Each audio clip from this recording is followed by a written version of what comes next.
So it was discovered by Lee in South Africa in the cradle of humankind. And this goes back, the discovery is in 2013. They think that this could be anywhere from 250 to 300,000, 335,000 years old. That's what I wanted to show you. This is where it was discovered. So you see the Rising Star Cave System there in South Africa. It was found in this cavernous underground labyrinth of networks where Lee found a number of different bodies that had been apparently left there by this species, Homo naledi.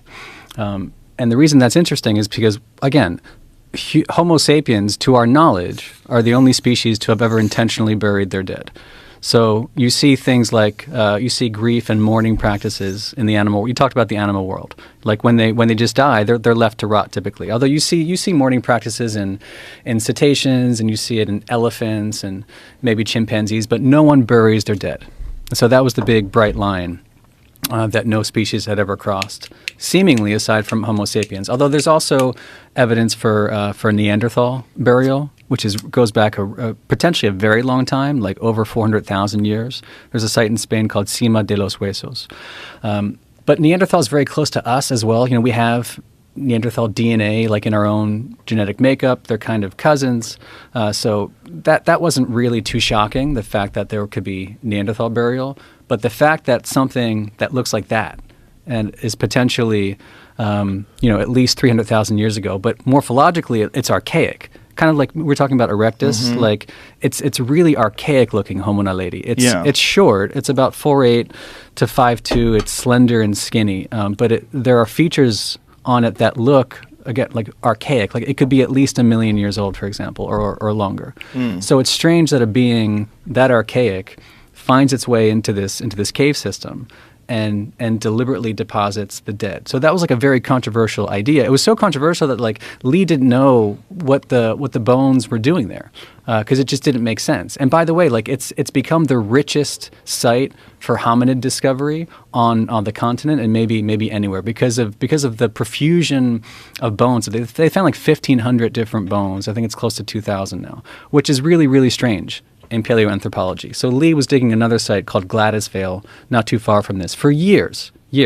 And typically what you find are animals. You find tens or hundreds of thousands of animal bone fragments and a very small percentage of hominids. So for example, at that site in Gladys Vale, he found a tooth and a pinky bone over the course of like many, many years, which is not unusual. He comes to this Rising Star Cave System, and all of a sudden there's 1,500 bone fragments. They're able to assemble what they think is like 15 different individuals. So 15 individual specific Homo naledi are being deposited in that Dinaledi chamber, and they don't know why.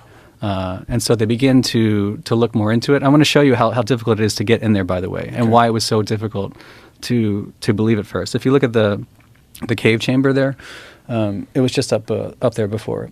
It's on the next one maybe. Yeah, it's really hard to access that. You can see. So you enter at the top there, and this is what Homo naledi was doing potentially 300,000 years ago. They found this cave system. They would descend there on the left, go down into what's called Superman's crawl, which is just 10 inches high. So they had to go on their bellies, potentially. And so they think they dragged the bodies through that Superman's claw? They dragged the claw? dead bodies. That Superman's crawl is only 10 inches high, and you could drag a body through that? It gets worse.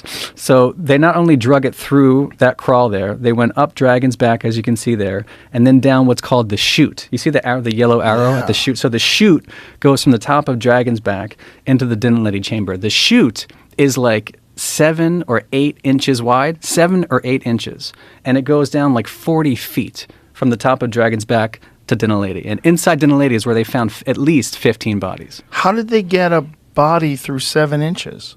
We can go there too. Like really? So Lee avoided it for many years. He was able to actually make it down himself. There's a great documentary. You got to see the documentary.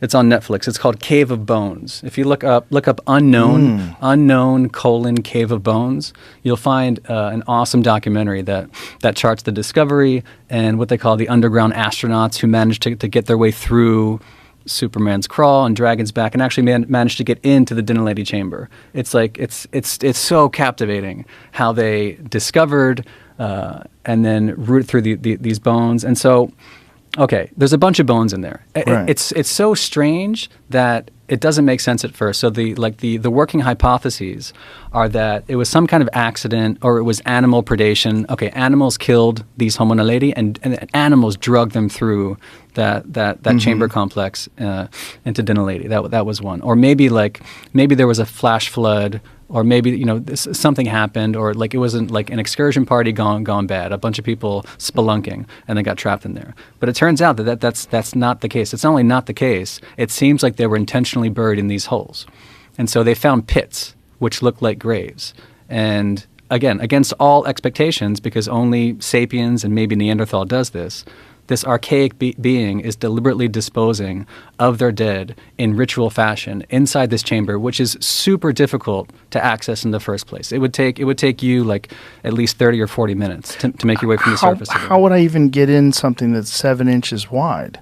You can. You have to see the footage for how to do it. You can make your way through it. I mean, it gets wider at parts, but there's sections where it's really, really tight, and like Lee gets stuck at some point. And so the people who went down are really, really thin people who can navigate, and like professional spelunkers, for example. It was that dangerous to access. It can be done. And if there's any earthquake activity at all, you're fucked. Yeah. It's something else to think about. You just have to imagine, like, what would motivate them to take this journey in the first place? That's why I mention it, because it's not just the first discovery of the deliberate burial of the dead by a species that's not us. They go to great lengths to do this because they too were thinking about these cycles of life and death, right? And so if it wasn't an accident and it wasn't flash flooding and it wasn't animal predation and this was deliberate burial ritual, like why would they do that? And it seems like, and again, now you're speculating, but it seems like they set up this complex, or they used this naturally existing complex to actually reenact a passage, right? Some passage from light into darkness, and sort of like the passage into the underworld, into death itself. And this has so many resonances with Eleusis, by the way, and everything that we saw there, and these ancient mystery complexes. Again, this notion of spelunking into the underworld and meeting the gods and goddesses of death, and really confronting death and mortality in a powerful way. Like, it's happening in a different species 300,000 years ago. So what else are they bringing into these caves? It gets crazier. The documentary is fantastic. What they also find is fire. And so I mentioned that Homo erectus probably had fire. So that's not entirely surprising, but they figured out a way, this species figured out a way to illuminate which is pitch dark, obviously.